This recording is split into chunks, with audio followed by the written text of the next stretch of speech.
Nous ne pouvons pas prôner la souveraineté alimentaire, la souveraineté énergétique et la souveraineté sécuritaire et continuer de tendre la main pour soigner nos enfants. Pour bâtir des politiques de santé qui répondent aux besoins réels de nos populations, le chef de l'État a donné des orientations. Il s'agit de maintenir un niveau de financement optimal à l'horizon 2030 et cela passe nécessairement par une meilleure mobilisation des recettes fiscales ainsi que par des mécanismes de financement innovants.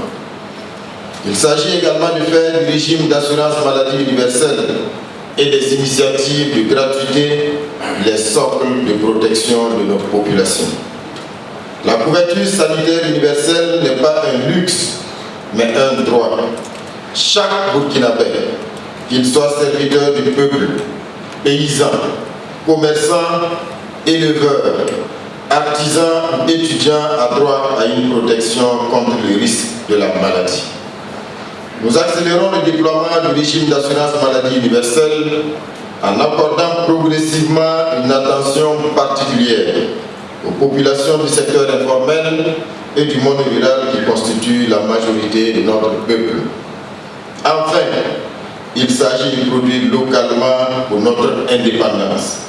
Comment pouvons-nous parler de souveraineté quand nous importons plus de 90% de nos médicaments? Comment pouvons-nous parler d'indépendance quand une décision prise à des milliers de kilomètres peut priver nos hôpitaux de fournitures essentielles? Nous allons bâtir une industrie pharmaceutique nationale et valoriser notre pharmacopée traditionnelle, ce trésor de connaissances que nos ancêtres nous ont légué. La transformation de notre système de santé se fera par l'engagement de tous. Je voudrais donc engager chaque entité, chaque acteur étatique et non étatique à jouer pleinement sa partition pour notre souveraineté sanitaire. Nous restons ouverts aux partenaires dont l'accompagnement permettra de renforcer l'État par un alignement total sur nos priorités.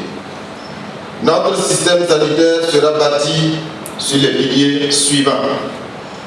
L'unicité du commandement. Le ministère de la Santé ne sera plus un archipel de direction et de projets autonomes. Il nous faut un alignement interne cohérent et tous les financements seront logés dans un panier commun. L'érection du Centre national d'intelligence en santé. Cet organe d'analyse stratégique qui sera bientôt mis sur pied aura pour mission de transformer la donnée brute en renseignement sanitaire pour une décision rapide. La valorisation de l'expertise nationale. L'accent sera mis sur nos experts nationaux et leur interaction avec les consultants étrangers se fera exclusivement dans le cadre du transfert de compétences. La souveraineté logistique. Nous avons recensé à peu près 114 équipements lourds en panne dans nos hôpitaux.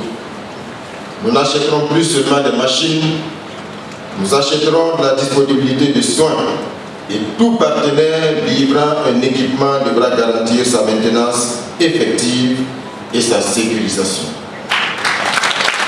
D'ici à la fin 2026, tous les intrants, y compris les vaccins gérés en silos verticaux, devront rejoindre la chaîne logistique nationale unifiée.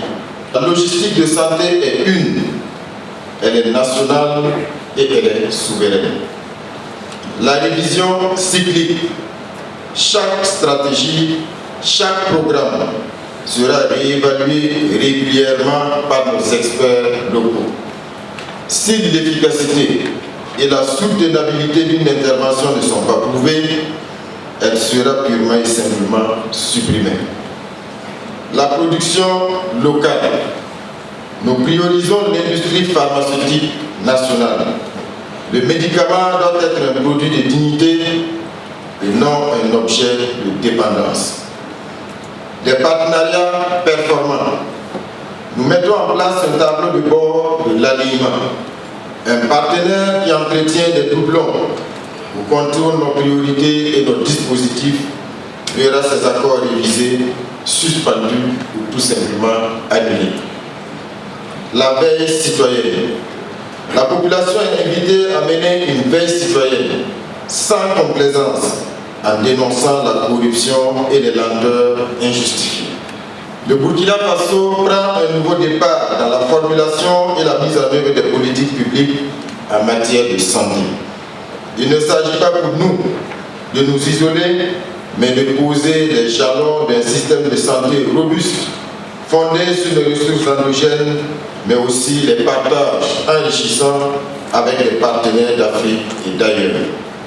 C'est ensemble, en mutualisant nos forces et nos énergies, que nous bâtirons des systèmes de santé dignes de notre peuple.